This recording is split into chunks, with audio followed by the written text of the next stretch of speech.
A comedic gem, Life was the first time comedy legends Eddie Murphy and Martin Lawrence, two of the industry's beloved comics, got the opportunity to work together and create a classic besides Boomerang back in 1992.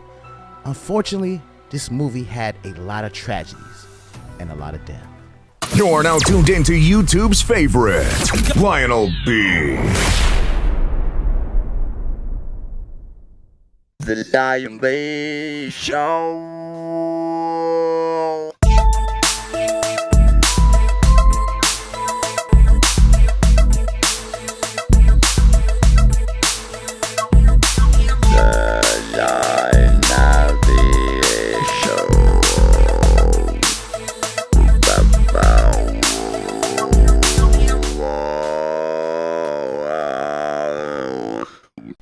Now, debuting in 1999, Life featured an all-star cast of Eddie Murphy, Martin Lawrence, Bernie Mac, Rick James, Sanaa Lathan, Anthony Anderson, and many more.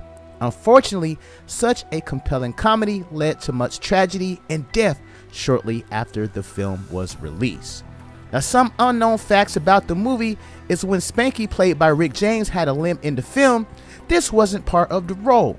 Rick James underwent hip replacement surgery and had to walk with a cane. Though it added much to the scene, he could not move around without it. Now, everybody loves and knows Harlem Nights. Well, another unknown fact is that when Eddie Murphy's character Ray gets into a fight with Goldmouth and he tells them that he knows a bee named Della that hits harder than him, was a direct reference to his scene in Harlem Nights, where Eddie's character is beat up in a fight with a madam played by Della Reese. Now, directly after the release of Life, Martin Lawrence collapsed while out for a jog. He had an upcoming movie role and wanted to drop some pounds, and allegedly put on a ton of extra layers of clothing so that he could sweat. That ended up putting him in a coma after he passed out from suffering a serious heat stroke. Now, in May of '96, when Los Angeles police found him wandering and disoriented in a crowded area on Ventura Boulevard with a loaded pistol in his pocket, he was hospitalized. A spokeswoman said that he was exhausted and dehydrated. Now, 2 months later, Lawrence was stopped again at a Burbank airport carrying a loaded pistol. He later served 2 months probation for the offense. Now, he was arrested again in March of '97 for punching a nightclub patron and later ordered to perform community service. Then came the event Lawrence says changed his life. He lapsed in a 3-day coma after collapsing from heat exhaustion while jogging in hot weather with a nylon jogging suit and a wool cap. He said, "I felt like in the coma, God laid me down and woke me up to be able to see a lot more clearer, and it's humbled me a great deal." He said, "We fall down, but we get back up." Now, Spanky, played by music superstar Rick James, born on 1948 in Buffalo, New York, and became a music legend. Rick James passed away only 5 years after appearing in the film as the long shark gangster Spanky. He passed at August 6, 2004 at only the age of 56 years old. Despite his drug use for decades, he managed to survive all of those vices for years. However, he passed away from a heart attack. Now, Goldmouth, a life claimed too soon. Michael Taliaferro was born in Fort Worth, Texas in 1961 and passed away in May of 2006 in LA. Just 7 years after the movie, at the age of 44, he played Goldmouth, Mr. Maybe I Ought to Eat Your Cornbread. His cause of death was suffering a stroke. Now, following the passing of Michael Taliaferro, another legend succumbed to the curse of the movie Life.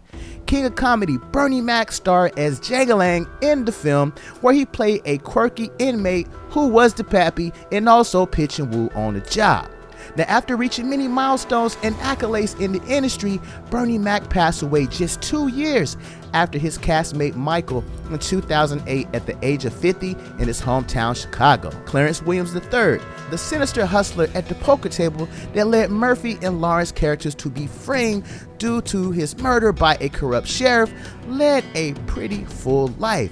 Now, he managed to make it all the way to the age of 81 years old, and unfortunately he passed away June 4, 2021, and his cause of death was from colon cancer.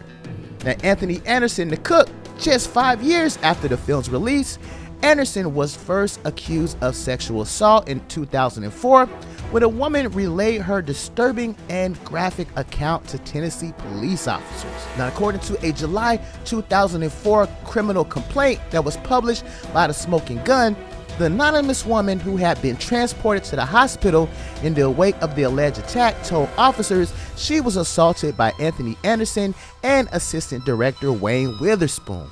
Now, the assault occurred in a trailer on the set of the film Hustle and Flow. The criminal complaint relays the woman's recollection as told to authorities that she was lured inside the trailer by the co-defendant, and once inside the trailer, the defendant and co-defendant began removing her clothing and began inserting their fingers inside of her backside and front side.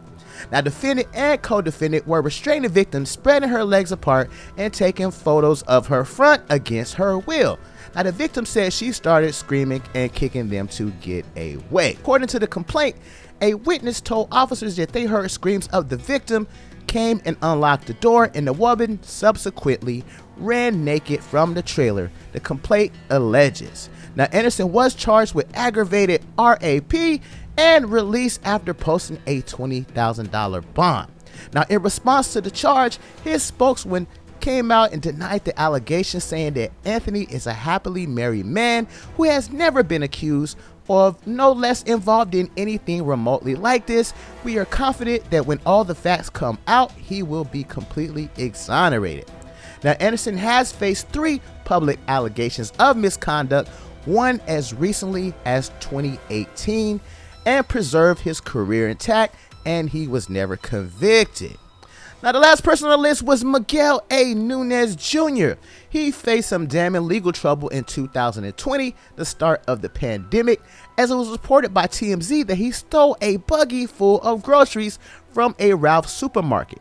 Now, according to reports, his credit card got declined, but he decided to keep it pushing and walked right out the store with shopping cart in hands. Now, sources do indicate and say Miguel returned to Ralph's a few days later, but he wasn't allowed inside and the cops was called. Now, also information came out that he was placed under a citizen's arrest, and when the LAPD showed up, police cited him for a misdemeanor shoplifting, and he was sent on his way. Now, cops did arrest him, but they actually did not take him into the station. They just gave him a ticket and allowed him to leave. Now, Miguel's spin is actually a lot different. He's indicating he was in a long line to check out. He was saying he got to stay 6 feet away from folks because of coronavirus, and he got tired of waiting and bounced with his items, but intended to return another day to pay. Then Miguel says he tried to come back and pay for his $200 worth of groceries, but claims the store manager told him no and that he wasn't special. So y'all let me know how y'all feel about this, man. How do y'all feel about the curse of life and all the terrible things that happened to the characters that actually played in there? And it was just after the movie dropped. It wasn't even like a whole bunch of years. It was just a couple of years after that. Y'all let me know how y'all feel about this, man. Don't forget to like, comment, and subscribe on the videos. Share these videos, and I'm gonna peep y'all on the next one. Holla.